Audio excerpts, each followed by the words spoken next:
My girlfriend is pregnant, so let's get a divorce. Get out of my sight, you infertile 40-year-old, my husband said while holding his girlfriend close. But his girlfriend stared at the ground, trembling. Her reaction was understandable, given the situation.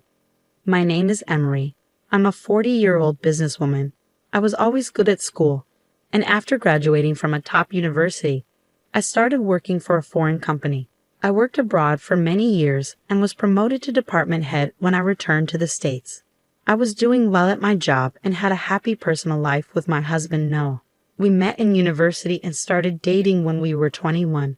We were in the same classes and spent a lot of time together studying and getting to know each other. Our friendship turned into a romantic relationship when he confessed his feelings for me. We started dating after we graduated and began working full-time. 3 years later, my bosses told me I'd be sent to Japan for a 5-year assignment. That's when Noah proposed.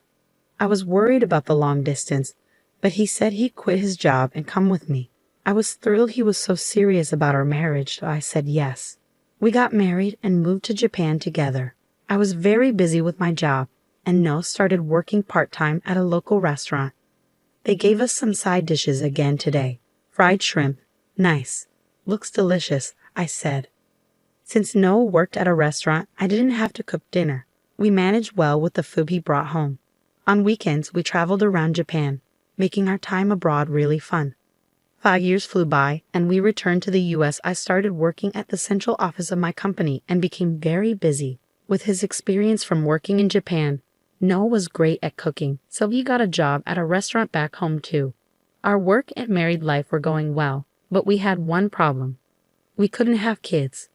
We were in our 30s, and I started wanting a baby. No matter how much we tried, I couldn't get pregnant. We went through fertility treatments, but nothing worked. 5 years of treatments didn't help at all. It was tough on both of us. Why couldn't we have a baby? I wondered. I felt like I had no value as a woman. After spending a lot of money and putting my body through so much, we finally gave up. We decided it would just be the two of us. Since we hadn't seen much of the U.S. after our quick move abroad post-graduation, we started traveling across America. We enjoyed local foods and visited tourist spots. It was really fun. I imagined a happy future with my husband. Work was going well too. I got promoted to department head and led a large team. One of the new hires looked familiar. Oh, Lily, is that you? Huh, Auntie. Among our new employees was my niece. My sister lived on a farm in the countryside, and I hadn't seen her in about 10 years. The last time I saw Lily, she was in 6th grade, but her name and appearance made me think it was her. Ah, it's been so long. How's my sister doing? Does she nag you a lot? It's really been a while. My mom is really strict. That's why after graduating university, I came here and started living on my own. Really? I'm glad you remember me. I had a feeling it was you, but I'm surprised you work here. It's also a surprise for me to meet you like this. Are you a clerk or something? Huh? Ah, not really. Oh, really? I thought you must be a part-time clerk. Most people working here are young and energetic. Huh. I felt like she was trying to insult me, suggesting that someone my age didn't belong here. When we last met 10 years ago, I thought she was a nice, honest child, but now she seemed quite rude. Should I teach her some manners? It was time for our daily morning meeting, and the new employees introduced themselves. My niece spoke with a somewhat pretentious tone. There are so many young, cool, and reliable seniors I can turn to here. I will do my best once I learn the ropes. She put on a cute face, making the male employees visibly impressed. Hearing her emphasize how young everyone was made me even angrier. But I kept my cool. Afterwards, I stood up and introduced myself to everyone.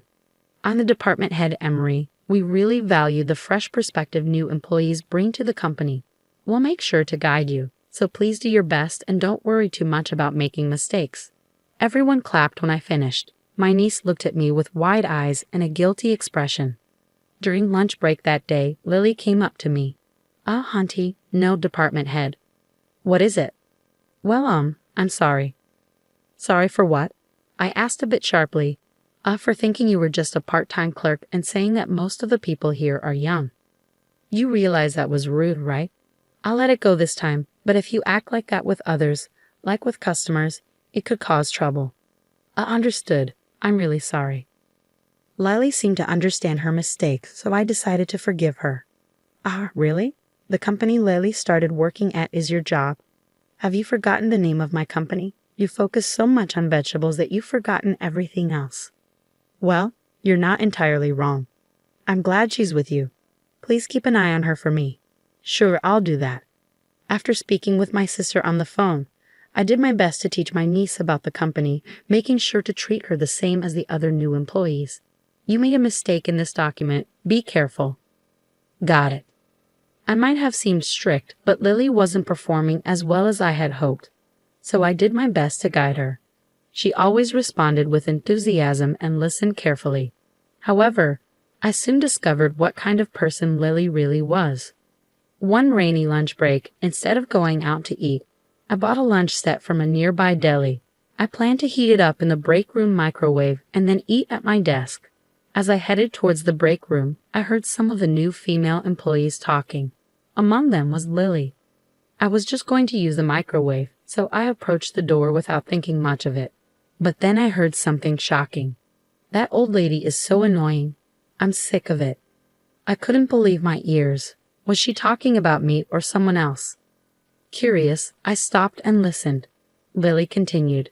She's my mom's younger sister, so I guess it's natural she's like this. She was talking about me after all. But if she's married, why does she still work full-time? I hate old ladies like her who cling to their jobs and keep working even at that age. I was stunned. Is that what my niece really thought of me? Her comments were so harsh. I had been trying hard to teach her politely, but she had such a low opinion of me. I might have been strict at times, but I never went too far. Why did she have to speak like that? While Lily acted like a good girl in front of me, hearing her speak like this behind my back made me feel conflicted. Once her training period was over, Lily had to work independently, but she made mistake after mistake. She worked carelessly and caused problems for many people. Naturally, this frustrated everyone at work, even the male staff. I couldn't understand how someone like her was hired. Despite graduating from a well-regarded university, her memory was terrible. I started to question whether her academic credentials were real. It took my colleagues and me a lot of time to fix her mistakes. Her presence made our workload heavier than usual. Around this time, my relationship with my husband was also facing difficulties. "Huh, working late again?" he asked. "Yeah, I'm sorry. Please go ahead and have dinner without me." "Fine. I already cooked for both of us, though." "Sorry, I'm looking forward to the leftovers when I get home." Noah wasn't happy about me working late. When I came home, he was often in a bad mood and sometimes already in bed. Since he worked in a restaurant, weekends were busy for him, and he frequently go out drinking with colleagues, not coming home until after midnight. Because of this, we spent less and less time together. I never thought we'd end up like this after getting along so well for so long. Meanwhile, my niece started causing more problems at work. She began taking regular time off, claiming she felt unwell. Despite her mistakes and the issues she caused, there were still tasks she could handle. But her frequent absences meant others had to cover for her, leading to more overtime for everyone. As the department head, I was unsure what to do. With worries piling up both at work and at home, I felt completely drained. One weekend, I was at home resting after dinner when my husband finally came in around 11 p.m. As he entered the living room, I noticed someone walking in behind him. "Welcome home." "Oh, we have a guest." I looked at the person with Noah. To my shock, it was someone I never expected. She looked triumphant, but her expression changed to one of shock when she saw me. My husband, oblivious to our reactions, began speaking. "This is my girlfriend." "Huh. She is." "Yeah. And I've decided to marry her." "Wait, what? Marry her?" "Don't be too shocked. She's pregnant with my child."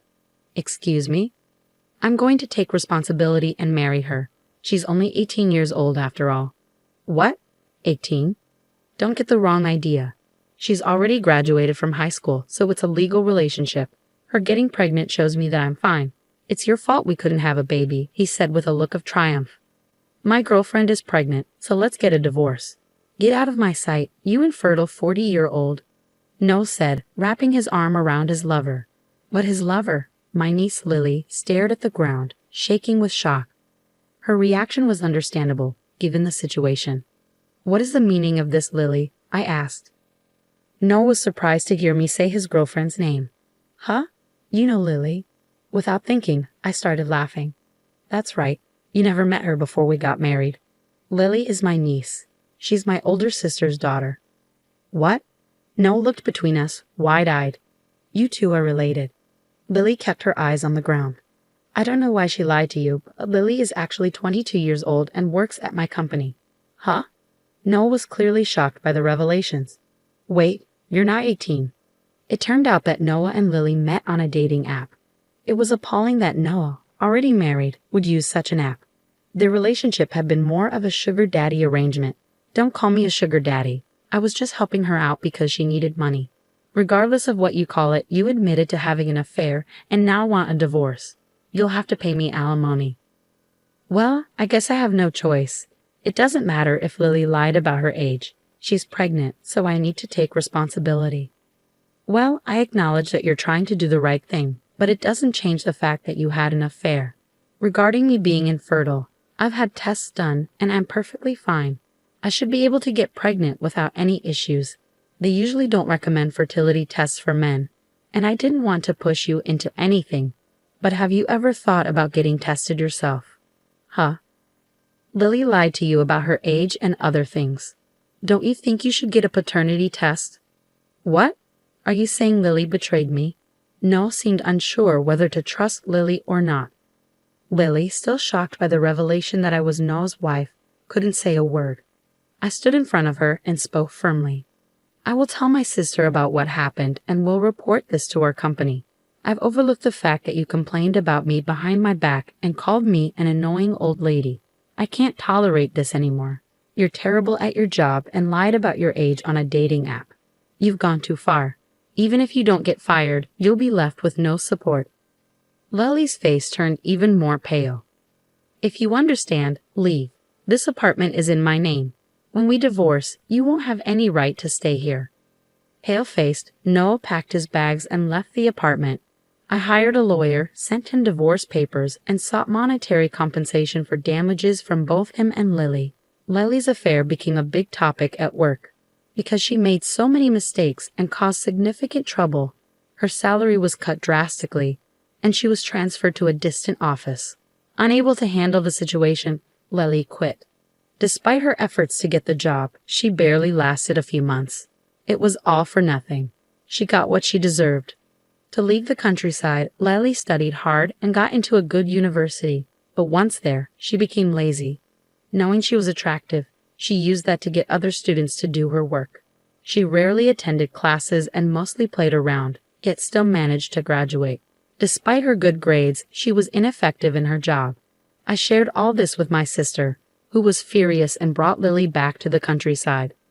Now Lily helps on the farm every day and uses most of her earnings to pay me back, living on a small allowance.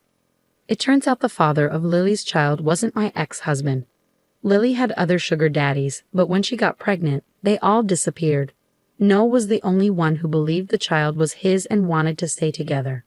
However, when he learned the child wasn't his, he left her. My sister plans to help Lily raise her child, which is part of why she brought her back to the countryside. I hope Lily's attitude improves a bit after becoming a mother. Noah continues to work at the restaurant, but his life is tough as he struggles with debt. He lives alone in poverty, worried about what he owes me. As for me, I'm focused on my career. I keep my employees in line and work hard every day. My worries have eased, and I hope to enjoy a fulfilling life moving forward. Thank you for watching.